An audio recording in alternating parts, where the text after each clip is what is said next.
It's of national income. So national income की calculation जो है वो बहुत पहले प्री इंडिपेंडेंस एरा में भी हुई थी। मतलब जब हमारा देश आज़ाद नहीं हुआ था 1947 15 अगस्त 1947 को हम आज़ाद हुए, लेकिन उससे पहले भी हमारी नेशनल इनकम कैलकुलेट होती थी। ठीक है, this is updated modified and fine tuned of changing times. कैसे हमने नेशनल इनकम को बदला हम ये देखते हैं इसमें बेसिकली। सो कैसे है कि बिफोर इंडिपेंडेंस से पहले क्या हुआ कि दादा भाई नौरोजी 1868 में उन्होंने किताब लिखी थी poverty and un British rule in India.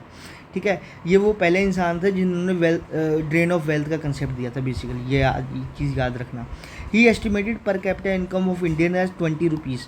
1868 में उन्होंने पर कैपिटा इनकम इंडियंस की रखी 20 रुपये पर पर्सन।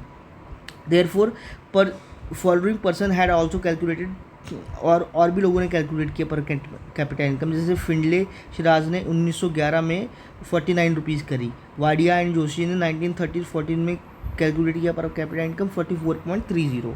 ठीक है, और 1925-29 में डॉक्टर VKRV राव ने कैलकुलेट की पर कैपिटा इनकम इंडियंस की कितनी 76 रुपीज़। ठीक है, he was the first person to estimate national income scientifically with proper method. VKRV Rao बहुत इंपॉर्टेंट है इकोनॉमिक्स के अंदर, इंडियन इकोनॉमी के अंदर खासकर। आफ्टर इंडिपेंडेंस, जब 1947 में आज़ादी मिल गई, उसके बाद क्या हुआ, कैसे नेशनल इनकम कैलकुलेट हुई। ठीक है, तो नेशनल इनकम कमेटी एक फॉर्म हुई 1949 में under the chairmanship of professor PC Mahalanobis. ठीक है, उन्होंने रिपोर्ट अपनी सबमिट की पहली 1951 में और फाइनल रिपोर्ट 1954 में।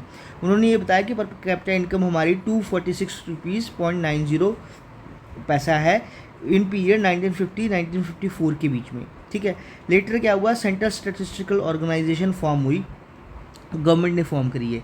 तो the first official estimate CSO ने कब निकाली 1956 में। बेस ईयर क्या था उसका 1948-1949 बेस ईयर। उसके बाद बदलता रहा, 7 बारी बदला। 1960 से 61 हुआ, 70 से 71 हुआ, 80 से 81 हुआ, 93 से 94 हुआ, 99 से 2000 हुआ, 2004 से 2005 हुआ, 2011 से 2012 हुआ, और फिर न्यू बेस ईयर बना जनवरी 2015।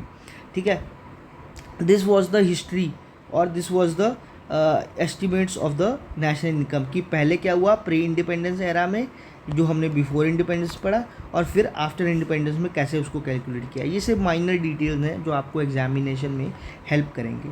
ठीक है, सो आई होप आपको ये समझ में आ गया होगा। Kindly please do like share and subscribe my channel. Thank you so much.